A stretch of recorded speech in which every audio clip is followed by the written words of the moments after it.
Bon, dans la dernière vidéo, j'ai remis la boîte. Donc là, j'ai remis la traverse. Au final, je pensais que ça allait durer 5 minutes, mais ça dure un moment parce qu'en fait, c'est pas si simple de l'enfiler, remettre les vis. J'ai dû retarauder aussi une vis. J'ai remis le champignon, le capteur de pression. Donc voilà, donc faut que je rebranche. Pas obligé le joint en cuivre en dessous. Donc là, je vais mettre le nouveau filtre huile. J'ai fait c'est des filtres à huile spécifiques. Donc mettre un petit peu d'huile là. Et j'enfile, le serrer à la main, quoi. Donc après, il restera à brancher le radiateur d'huile. Refixer les cardans. Refixer la bâche à huile. Refaire le raccordement des flexibles hydrauliques.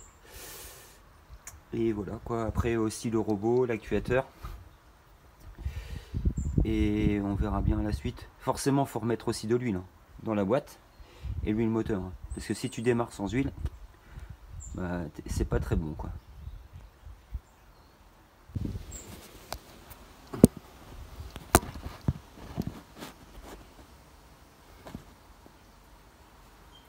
Bon, là, on resserre les cardans.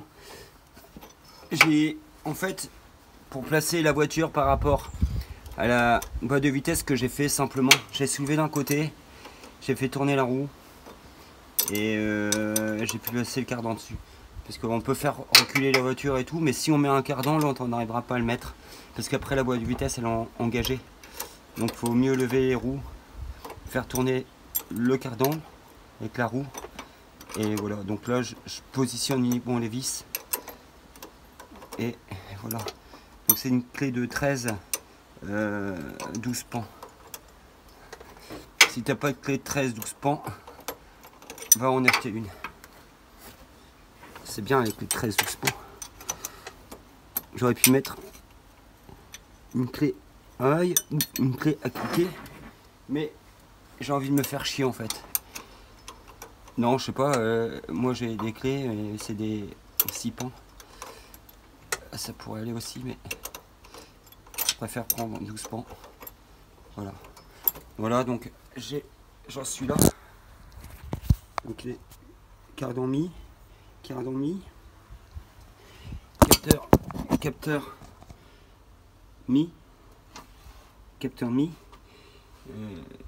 filtre à huile mis, capteur de pression mis.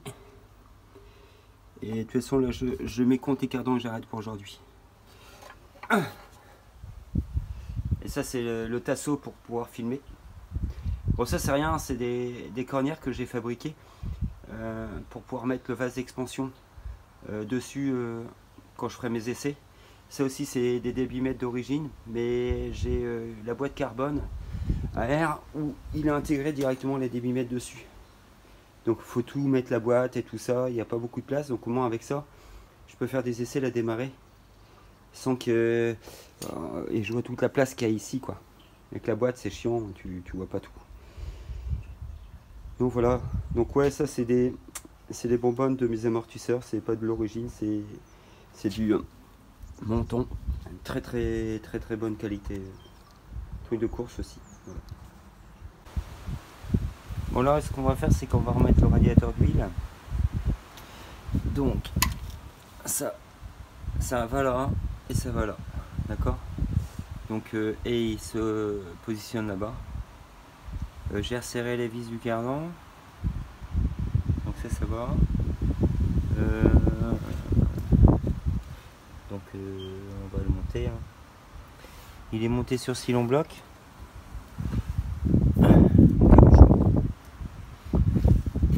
Et les vis. Donc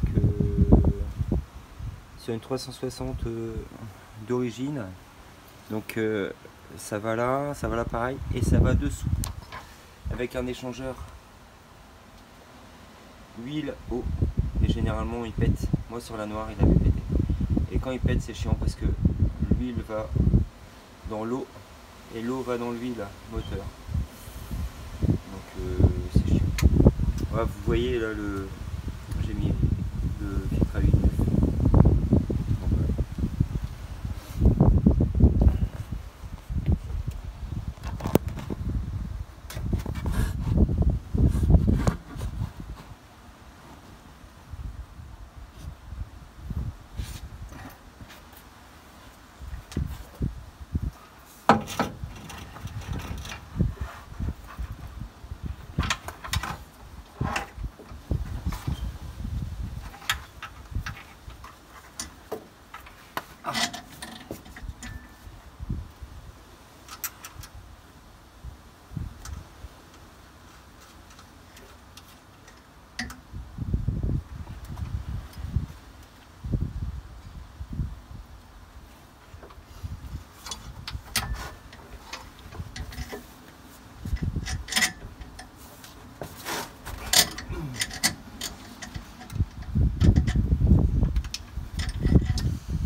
Sur Stylenbox c'est chiant parce que les vis se mettent pas en face. Ah. On n'a pas beaucoup de place aussi. On va passer par au-dessus, l'ennemi.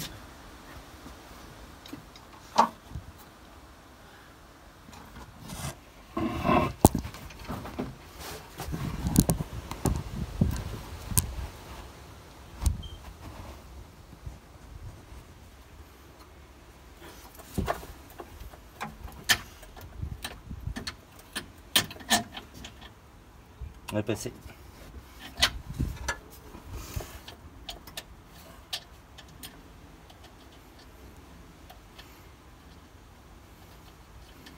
Voilà. Petit cliquet d'huile, c'est bon. Vous voyez? Donc, après, on va la faire. Donc ici, et après là. Bon, je vais le faire. Je vous laisse deviner. Et ça va s'accrocher quelque part là-bas. Donc je vous laisse. Donc j'ai recablé les deux câbles ici. Donc un c'est le capteur de positionnement de la butée et l'autre il va à la boîte. Donc de là à là. Et je vais remettre la bâche à huile. Donc on est parti. C'est tout con, hein, bâche à huile. Donc en fait il y a 3 vis, vous l'enfilez, vous mettez le flexible qui va au radiateur d'huile et c'est terminé. Bon, j'ai remis. Bon, ça c'est des charnières que j'ai coupées, hein. C'est du provisoire parce que j'ai une boîte à air carbone, mais pas des couverts carbone, une boîte complète. J'ai remis la bâche à huile, j'ai remis un tuyau neuf. Donc ça c'est vapeur d'huile. Sûr, faut que je redescende par le bas. Donc voilà quoi. Donc là je pourrais même limite la démarrer. Faut que je remette de l'huile de boîte, de l'huile moteur. Et après on regardera au robot. Robot prochaine étape. Le robot il est là. Il est tout beau. Donc là j'ai 2-3 trucs encore à faire dessus. Et après je le remettrai. On va aller voir vite fait aussi boîte à air carbone.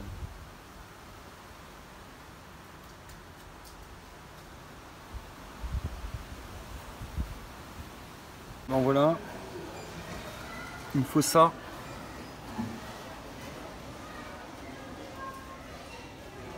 Non, pas cher quoi, pas au champ.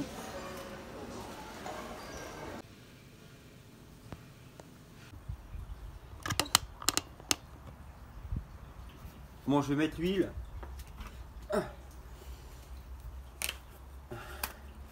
Anticiper mettre un chiffon aussi. Donc c'est l'huile de champ. C'est peut-être la moins chère du monde. Mais c'est de la Shell Helix Ultra 540. Comme il préconise. 37 € je crois. Et 5 litres. La nickel. Je vais peut-être mettre 8-9 litres.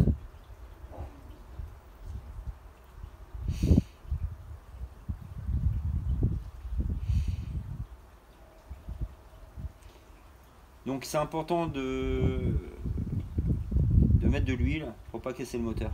D'accord? Aussi important, je vais vite voir si j'ai une fuite. La seule fuite que je peux avoir, c'est entre la boîte et le moteur. Parce que là, tu mets de l'huile forcément dans la boîte. Et tu as un joint torique entre la boîte et le moteur. Juste après la crépine d'huile. Et si tu oublies de mettre ton joint torique, ben ça fuit.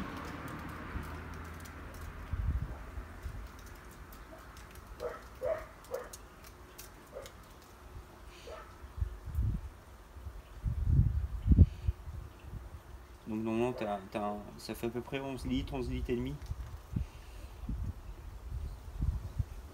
Et je ferai le niveau à chaud. Voilà.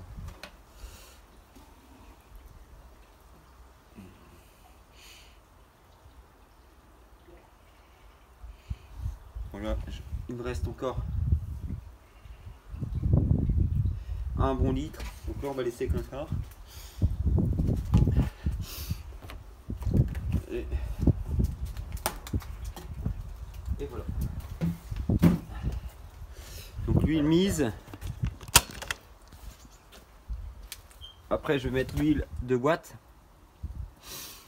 Donc la crépine, je vous disais, elle est juste là.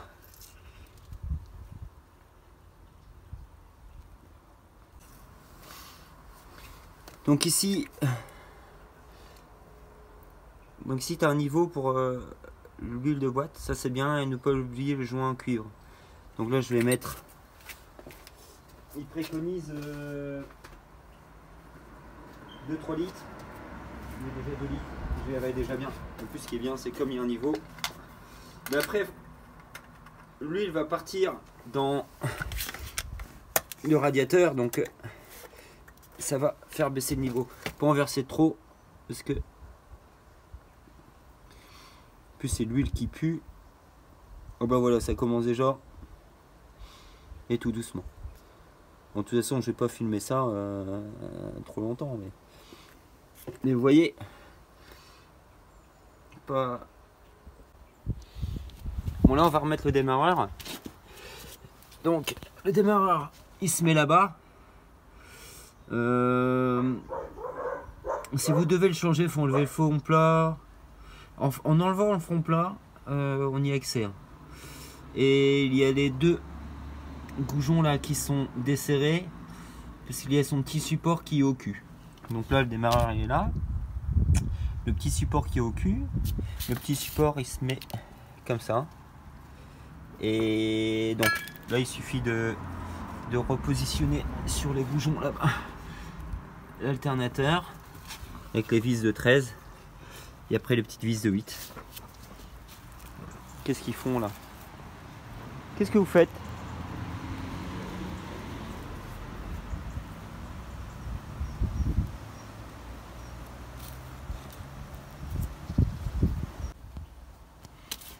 Bon voilà, je vais filmer en même temps que Cher.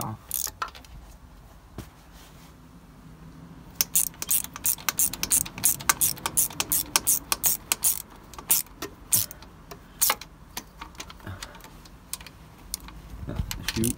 Je suis pas dedans. Donc là, fraise. Oh bah la douille est restée dedans. Voilà. En dessous.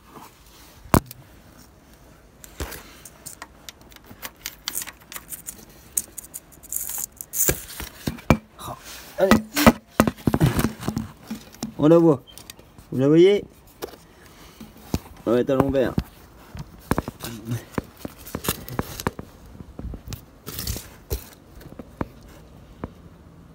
Celle-là.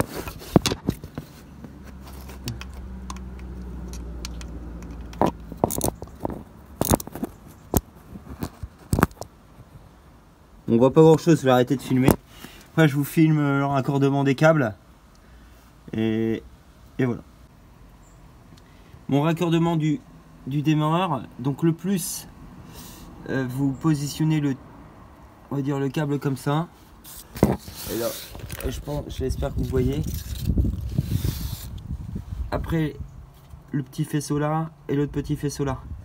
Après il reste à mettre le petit support arrière. Je vais le mettre. Donc, on dessert ici. Là. Important que le plus ne touche pas la boîte. Hein. Comment c'est foutu? Comme ça. Alors, voilà. Donc voilà, donc ça c'est... Mettez comme ça et là vous êtes propre. Donc je m'occupe de mettre les vis parce qu'il me faut demain. Oh là là. Bon voilà, tout est mis. Donc assez simple. Au final, travailler sur une Ferrari, c'est beaucoup plus facile que sur une autre voiture, que sur une Audi R8, que sur une Audi S4. Mon frère a une Audi S4. C'est vraiment compliqué de travailler sur des bagnoles comme ça. Même la 996 Turbo, j'ai une 996 Turbo, pas beaucoup de place non plus. Ça là-dessus, on a ce qu'il faut, quoi. On a de la place, quoi. En plus, c'est super de travailler sur une bagnole comme ça. Donc voilà. Moi, j'aime la mécanique. Voilà, je vais remettre les deux tubes. Donc en fait, comme vous pouvez voir, collecteur et tube. Tube direct type GT3. Donc ça, c'est des tubes de GT3. Ça fait énormément de bruit. Pas de bruit parce que c'est un super son. C'est le dernier 5 soupapes par cylindre. Un V8 5 soupapes par cylindre. Donc c'est un bruit de F1. Par contre, franchement, je préfère ce son là en donc collecteur, Decata et un tube style. Là, ça fait un son de F1. J'avais ça sur la noire. Maintenant, ça fait plus du tout un son de F1 parce que il y a deux turbos dedans. Donc, je remonte ça. Bon, là, c'est tout con. Il y a deux vis là et ici, c'est sur ressort donc avec deux vis. Donc, un montage assez souple.